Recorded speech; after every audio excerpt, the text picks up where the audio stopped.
Hello बच्चों, कैसे हैं आप लोग। बहुत दिनों के बाद आज यूट्यूब पे वीडियो डाल रहा हूं और यह वीडियो बेसिकली जो CUET एग्ज़ाम हो रहा है, कॉमन यूनिवर्सिटी एंट्रेंस टेस्ट, जिसमें ऑल इंडिया के सेवरल मैक्सिमम अच्छी यूनिवर्सिटीज़ जुड़ी हुई हैं।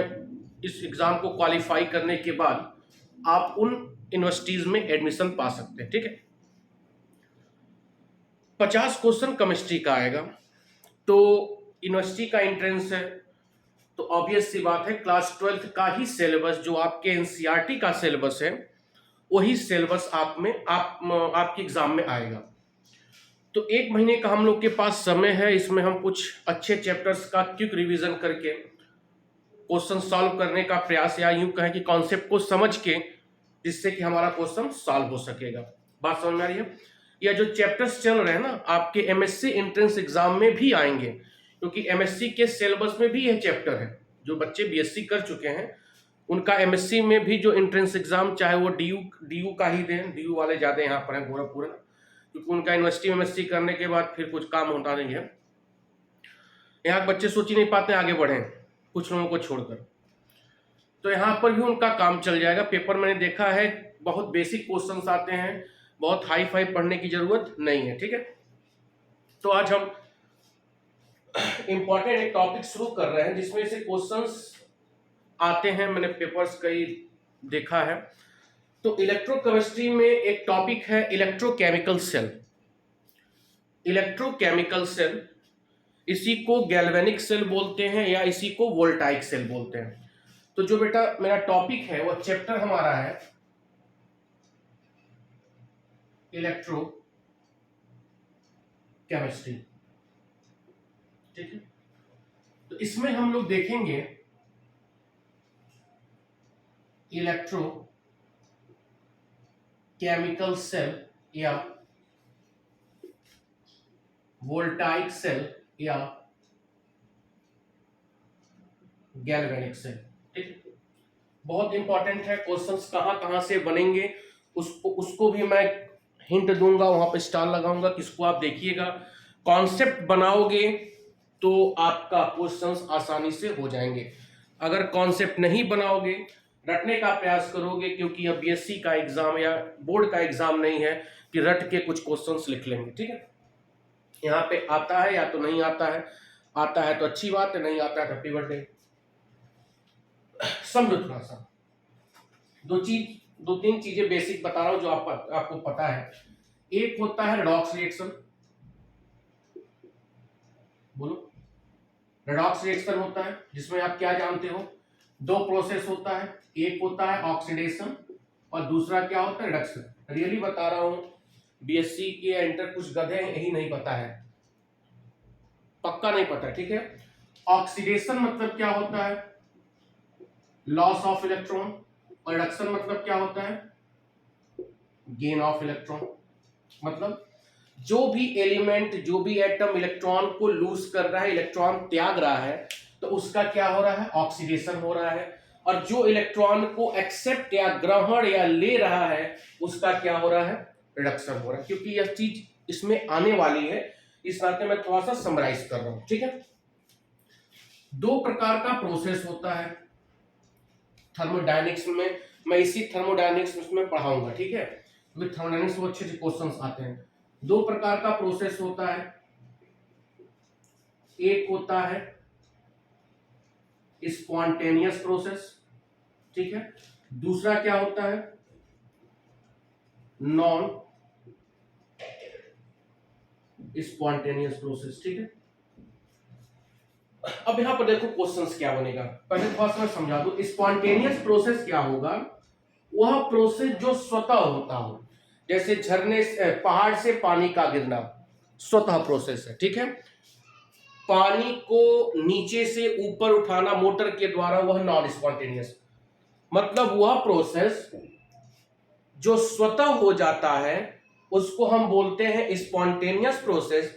और जिस प्रोसेस को कराने के लिए हमको एक्सटर्नल एफर्ट या एक्सटर्नल कुछ भी लगाना पड़े, उसको क्या बोलेंगे, नॉन स्पॉन्टेनियस प्रोसेस। ठीक है, यहां पर क्वेश्चन क्या बनेगा, स्पॉन्टेनियस के लिए delta G is less than 0। यह पूछा जा सकता है, पूछेगा कि for spontaneous delta G is equal to 0 greater than 0, कुछ भी बन सकता है।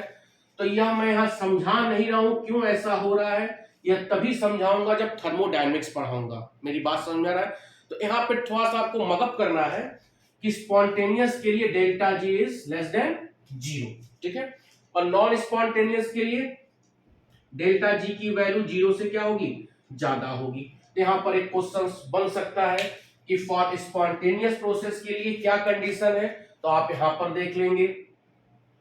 नॉन स्पॉन्टेनियस के लिए क्या प्रोसेस है, आप यहां पर देख लेंगे, ठीक है। तो स्पॉन्टेनियस प्रोसेस में होता क्या है कि कोई जैसे ऊपर से कोई चीज नीचे गिर रही है तो अपना पोटेंशियल एनर्जी कम कर रहा है, मतलब एनर्जी अपनी रिलीज कर रही है। तो स्पॉन्टेनियस प्रोसेस में एनर्जी क्या होती है, रिलीज होती है, ठीक है। यह दो बेसिक कॉन्सेप्ट आपको जानना चाहिए। अच्छा जान रहे भी होंगे, नहीं जान रहे तो आप जान चुके होंगे, ठीक है। इतना आप 2 सेकंड ले लेता हूं, स्क्रीनशॉट लो, लिख लो, ठीक है। अब दो चीजों की मैंने बात किया, रेडॉक्स और प्रोसेस। मिटा रहा हूं मैं कपड़ा, एक मिनट।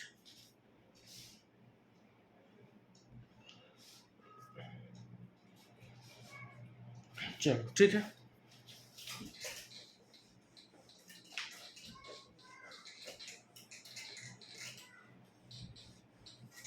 राजा। अब इलेक्ट्रोकेमिकल सेल ही हमको देखना है, तो समझते हैं। यहां पर हमने ले लिया कंटेनर,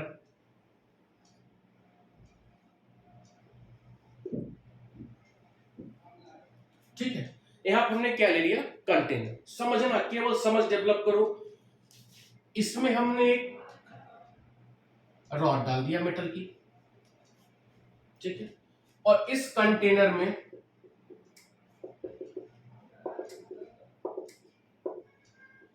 कॉपर सल्फेट का सॉल्यूशन ले लिया। कॉपर सल्फेट का हमने क्या ले लिया, सॉल्यूशन ले लिया, जिसका कलर क्या होता है, ब्लू कलर होता है, ठीक है।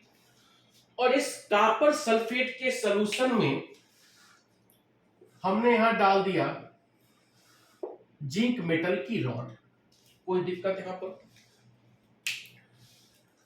कंटेनर लिया, कॉपर सल्फेट उसमें हमने डाला और उसमें हमने जिंक रॉड इसमें डिप कर दिया। अब यह रिएक्शंस कंटिन्यू होगा और देखते हैं अब रिएक्शन जब हो रहा है तो कुछ देर के बाद हम क्या ऑब्जर्व कर रहे हैं, कुछ देर के बाद हम क्या ऑब्जर्व कर रहे हैं। तो पहला ऑब्जर्व हम यहां करेंगे, यहां पर हम लगाएंगे थर्मामीटर।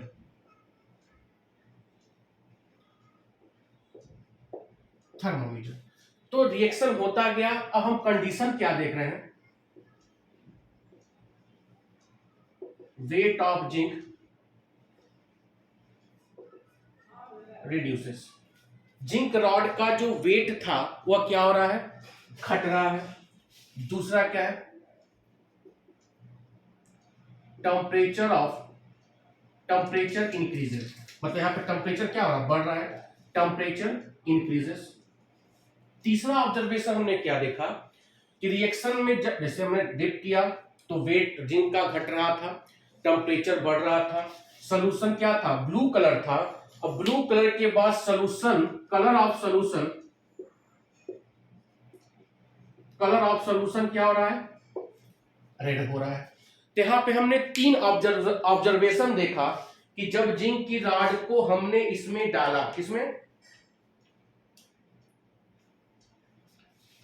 किसमें कॉपर सल्फेट के सॉल्यूशन में, जब रिएक्शन हुआ तो यहां पर जिंक का वेट घट रहा था, टेम्परेचर बढ़ रहा था, colour of the solution red हो रहा था, या यूं कहें कि रेड प्रेसिपिटेट फॉर्म हो रहा था। तो यहां पे क्वेश्चंस बन सकता है कि हमने जब ऐसा किया तो यह क्यों हो रहा है, टेम्परेचर क्यों बढ़ा, यह क्यों हुआ, जिंक का वेट क्यों रिड्यूस हुआ। तो यहां पे क्या रिएक्शन बेटा हुआ होगा, देखो रिएक्शन होता क्या है, जिंक जो है, यह जिंक क्या करता है, ऑक्सीडेशन शो करेगा और 2 इलेक्ट्रॉन लूज करेगा जिंक की रॉड, ठीक है। यहां पर क्या हो रहा है, ऑक्सीडेशन। अब कॉपर सल्फेट यहां 2 आयनों में टूटेगा, Cu2+ और SO4 2-। तो यहाँ Cu2+ है, तो Cu2+ इस 2 इलेक्ट्रॉन को एक्सेप्ट करेगा और कहा जाएगा Cu में। तो यहाँ पर क्या हो रहा है, रिडक्शन हो रहा है। ध्यान दो, यह जिंक की रॉड जब पड़ी थी तो यह जिंक क्या कर रहा था, मान लो जिंक का एटम है, इसने 2 इलेक्ट्रॉन लूज किया, किसमें चेंज हो गया, Zn2+ में। 2 इलेक्ट्रॉन लूज किया, किसमें चेंज हो गया, Zn2+ में। और यह इस सोल्यूशन में क्या है, Cu2+ है, Cu2+ है, इसने 2 इलेक्ट्रॉन क्या किया, एक्सेप्ट किया, रिडक्शन हुआ। ठीक है, अब जिंक था, जिंक ने 2 इलेक्ट्रॉन लूज किया, तो जब इलेक्ट्रॉन लूज करेगा तो कुछ ना कुछ पार्टिकल उसमें से निकल रहा है, तो जब पार्टिकल निकल रहा है तो यहां पर वेट उसका क्या होगा, कम होगा। तो पहला क्वेश्चन यहां बन सकता है कि जिंक का वेट क्यों कम हो रहा है, तो आप कहेंगे कि रिएक्शन में जिंक की जो रॉड है, उस रॉड में जो जिंक का एटम है वो ऑक्सीडेशन शो कर रहा है, मतलब इलेक्ट्रॉन लूज हो रहा है। इलेक्ट्रॉन लूज होने का मतलब उस एटम से कोई पार्टिकल बाहर निकल रहा है, तो कुछ पार्टिकल जब बाहर निकलेगा तो ऑब्वियस सी बात है वेट क्या होगा, कम होगा। Cu, इस पे भी आते हैं, Cu2+ का कलर क्या होता है, ब्लू कलर होता है। इलेक्ट्रॉन एक्सेप्ट करके न्यूट्रल में हो गया तो Cu+ Cu में गया, और Cu का कलर क्या होता है, रेड होता है। तो कलर ऑफ सॉल्यूशन रेड क्यों हो रहा है, क्योंकि जो Cu2+ इसमें उत्पन्न हुआ है वह 2 इलेक्ट्रॉन को एक्सेप्ट करेगा, एक्सेप्ट करने के बाद वह कहा जाएगा, न्यूट्रल होगा, न्यूट्रल का रंग क्या होता है, रेड होता है। ठीक है, कोई दिक्कत यहां तक। तो 2 कंडीशन मैंने बता दिया कि जिंक का वेट क्यों घट रहा है और कॉपर का रंग क्यों रेड हो रहा है, कोई दिक्कत यहां तक। अब आपने जब सेटअप तैयार किया और इसमें जिंक डाल दिया और कॉपर सल्फेट डाला, रिएक्शन हो रहा है। ठीक है, यह जो बेटा रिएक्शन है ना, यह जो रिएक्शन है, यह रिएक्शन स्पॉन्टेनियस है। यह रिएक्शन क्या है, स्पॉन्टेनियस रिएक्शन है। तो जब स्पॉन्टेनियस रिएक्शन है, मैंने कंडीशन क्या बताया है कि delta G is less than 0। जब यह कंडीशन होगा तो यहां पर एनर्जी क्या होगी, रिलीज होगी। एनर्जी यहां पर क्या होगी, मतलब जब इस सेल में यह जो रिएक्शन हो रहा है, रेडॉक्स है, रेडॉक्स मतलब कौन सा रिएक्शन, स्पॉन्टेनियस है। स्पॉन्टेनियस रिएक्शन जब भी होगा तो यहां पर क्या होगा, एनर्जी क्या होगी, रिलीज होगी, एनर्जी रिलीज होगी। ध्यान दीजिएगा, मैं यहां कर रहा हूं, यह एनर्जी क्या हो रही है, एनर्जी रिलीज हुई। यह एनर्जी किस फॉर्म में रिलीज हो रही है, in the form of heat, in the form of heat. जो यह इस रिएक्शन की वजह से जो एनर्जी रिलीज हो रही है वह किस फॉर्म में उत्पन्न हो रही है, हीट के फॉर्म में उत्पन्न हो रही है, जिसके कारण यह टेम्परेचर क्या हो रहा है, इंक्रीज कर रहा है। समझ में आया। तो इस रिएक्शन से जो भी ऊर्जा रिलीज होगी, चूंकि क्योंकि स्पॉन्टेनियस प्रोसेस है और in the form of heat के फॉर्म में उत्पन्न होगी, और टेम्परेचर इसका क्या होगा, बढ़ेगा। अब ध्यान दो, जो यहां पर एनर्जी रिलीज हो रही है ना, उस एनर्जी को हम बोलेंगे केमिकल एनर्जी, केमिकल एनर्जी। ठीक है, क्योंकि केमिकल रिएक्शंस उत्पन्न हो रही है तो इसको क्या बोलेंगे, केमिकल एनर्जी। अब इस केमिकल एनर्जी को हमको कन्वर्ट करना है इलेक्ट्रिकल एनर्जी में। ठीक है, तो किसी भी सेल रिएक्शन में जो यह केमिकल एनर्जी उत्पन्न होती है, इसको हमको कन्वर्ट करना है किसमें, इलेक्ट्रिकल एनर्जी में। अब कन्वर्जन करने के लिए जिस सेल का उपयोग करते हैं उसको हम बोलते हैं इलेक्ट्रोकेमिकल सेल। क्या बोलते हैं, इलेक्ट्रोकेमिकल सेल, या वोल्टाइक सेल, या गैल्वेनिक सेल। कुछ समझ में आ रहा है कि नहीं आ रहा है। तो electrochemical cell is the cell या device which convert chemical energy into electrical energy. इसी को हम क्या बोलते हैं, इलेक्ट्रोकेमिकल सेल, या वोल्टाइक सेल, या गैल्वेनिक सेल। ठीक है, इसका जो सबसे बेस्ट एग्जांपल है डैनियल सेल। ठीक है, तो डैनियल सेल किसका एग्जाम्पल है? इलेक्ट्रोकेमिकल सेल का एग्जाम्पल। ये पूछ सकता है Daniell cell is a example of concentration cell, कुछ भी दे सकता है। किसका एग्जाम्पल है? Electrochemical cell. ठीक है, अब डैनियल सेल नाम दिया गया, नाम देने का कारण क्या है कि अगर इसमें जिंक की रॉड और कॉपर की रॉड, मतलब ऐसा सेल जिसमें जो इलेक्ट्रोड हो वह जिंक और कॉपर के बने हो, उसी को हम क्या बोलते हैं? Daniell cell. क्या बोलते हैं? Daniell cell. पढ़ाई आ रही? आई होप यहां तक कोई दिक्कत नहीं हुआ होगा, क्लियर हो रहा है? तो इलेक्ट्रोकेमिकल सेल एक ऐसा डिवाइस है जो केमिकल एनर्जी को डायरेक्टली इलेक्ट्रिकल एनर्जी में कन्वर्ट करता है। उसको हम क्या बोलते हैं? बोलो। उसको हम बोलते हैं, सॉरी, इलेक्ट्रोकेमिकल सेल। बेटा अब डैनियल सेल को पढ़ते हैं।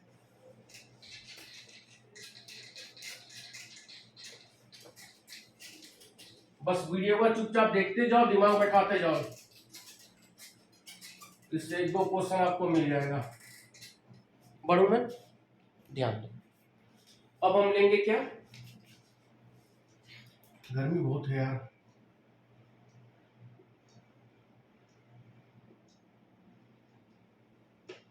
डैनियल सेल, कोई दिक्कत? अब समझते हैं। यहां पर दो कंटेनर लेंगे हम भैया,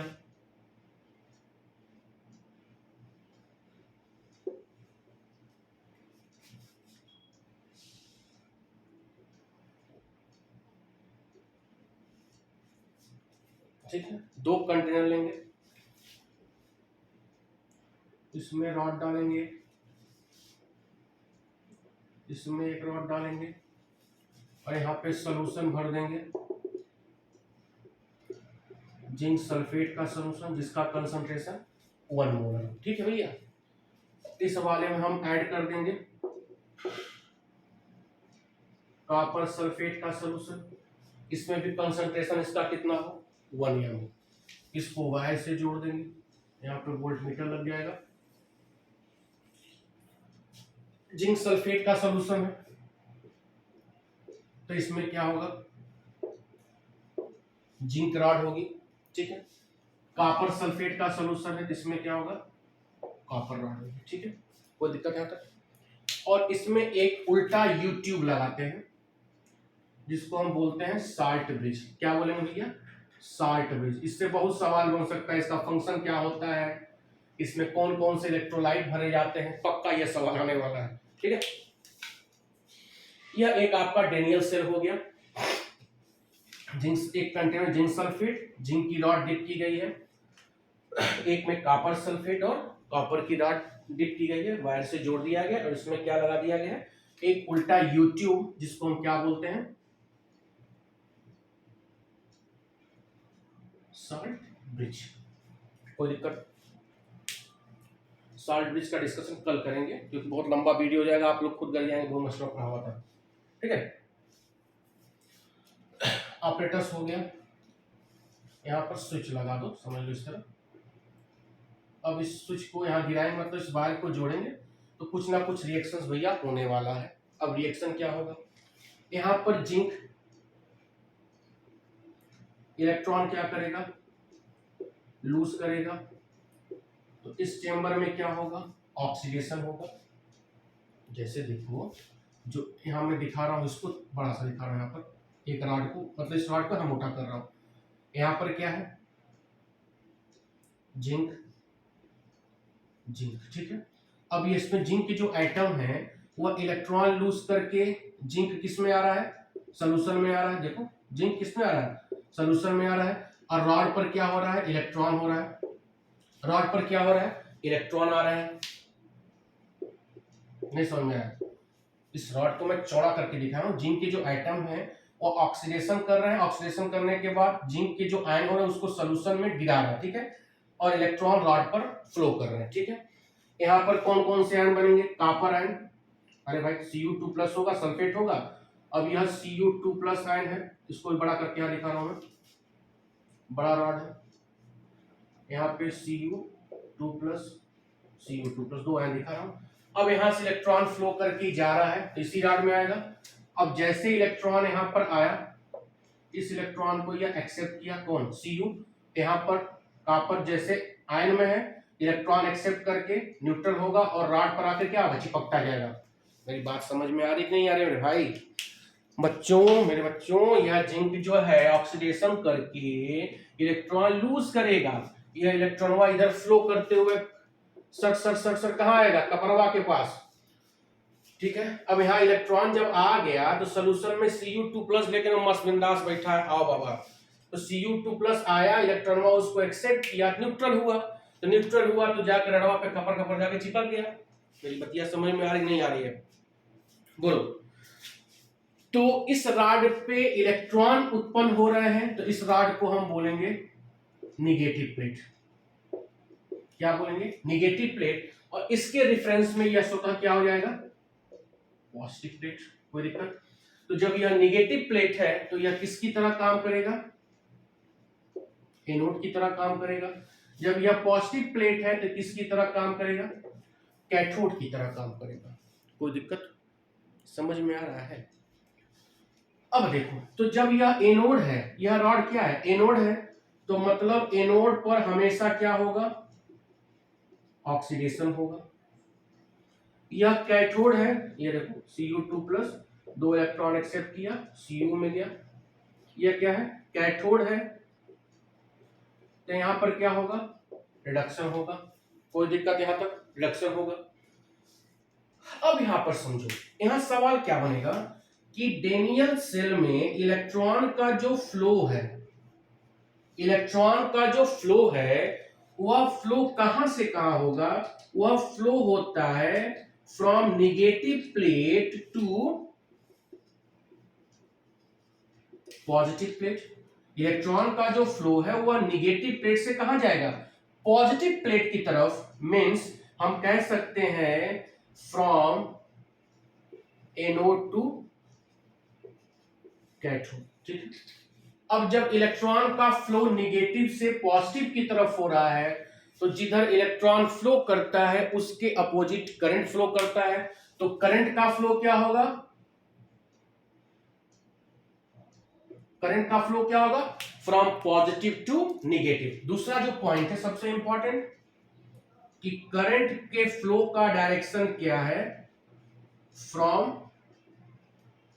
positive plate to negative plate, means from cathode to anode. Clear हो रहा है नहीं हो रहा है, यहां तक कोई दिक्कत? तो एक कंटेनर में भैया ऑक्सीडेशन होगा, दूसरा काम में रिडक्शन होगा। ऑक्सीडेशन जिसमें हो रहा है उसमें से इलेक्ट्रॉन जाके किसमें जाएगा, जिसमें रिडक्शन हो रहा है। और जस्ट इसके उल्टा क्या होगा, करंट का फ्लो, मतलब कैथोड से एनोड की तरफ करंट का फ्लो होगा। मेरी बात समझ में आ रहा है? तो यहाँ पे जब देखो, जहां से करंट फ्लो करता है, इसका मतलब कह सकते हैं कि करंट का फ्लो हो रहा है पॉजिटिव से निगेटिव। तो पॉजिटिव क्या है, कैथोड है, निगेटिव क्या है, एनोड है। तो यहाँ पे हायर पोटेंशियल होगा, ये भी पूछा सकता है। हायर पोटेंशियल किसका होगा, कैथोड का, और लोअर पोटेंशियल किसका होगा, एनोड का। मेरी बात समझ में आई कि नहीं आई? समझ में आ रहा है? तो यह बेटा एक प्रकार का इलेक्ट्रोकेमिकल सेल था जिसके मैंने काफी डिटेल समझाया। अब मैं जो अगला जो वीडियो होगा, आई होप 15 से 20 मिनट का, केवल किस पे होगा, साल्ट ब्रिज पर। बहुत इंपॉर्टेंट टॉपिक है ये, उल्टा यूट्यूब है, यूट्यूब बहुत इंपॉर्टेंट चीज होती है। ठीक है, तो यहाँ तक बहुत से क्वेश्चंस बनेंगे। अगला क्वेश्चन यहाँ पर क्या बन सकता है कि जब डेनियल सेल में रिएक्शन हो रहा है तो इसमें 2 आयन है, एक जिंक आयन होगा, जिंक सल्फेट है, सल्फेट आयन भी होगा। किसका कंसंट्रेशन ज्यादा होगा, concentration of zinc ion is greater than concentration of sulphate ion. बोलो भाई। अरे भैया जिंक सल्फेट है, जिंक में टूटा ही और सल्फेट में टूटा, तो बराबर भागों में टूटा। चूंकि रॉड ऑफ ऑक्सीडेशन कर रहा है तो जिंक आयन और सोल्यूशन में डालते जा रहा है। तो जब सोल्यूशन में डालत जाता भैया तो जिंक का कंसंट्रेशन बढ़ जाने वाला। समझ में आ रहा है? यहां पर देखो, कॉपर आयन और सल्फेट आयन बराबर था, जितने कॉपर आयन थे वो क्या रिड्यूस हो रहे हैं, मतलब रिडक्शन कर रहे हैं। तो यहां पर क्या होगा, सल्फेट आयन का कंसंट्रेशन क्या हो गया, ज्यादा हो गया, किससे, कॉपर आयन से। कोई दिक्कत? अब यहाँ पर देखो, जब कंसंट्रेशन यहाँ पर डिस्टर्ब होगा तो इलेक्ट्रिकल न्यूट्रलिटी क्या होगी, इम्बैलेंस हो जाएगी। उसी को बैलेंस करने के लिए क्या आता है, साल्ट ब्रिज। और कैसे आता है वो नेक्स्ट वीडियो में आप देखेंगे। तो यह एमएससी एंट्रेंस, बीएससी एंट्रेंस के लिए बहुत इंपॉर्टेंट टॉपिक था। आई होप समझ में आया होगा। ठीक है, शेयर, सब्सक्राइब, लाइक और कमेंट करोगे तो अपन को भी थोड़ा सा एक्साइटमेंट होगा कि बच्चे देख रहे हैं। ठीक है, बहुत बहुत धन्यवाद, थैंक यू।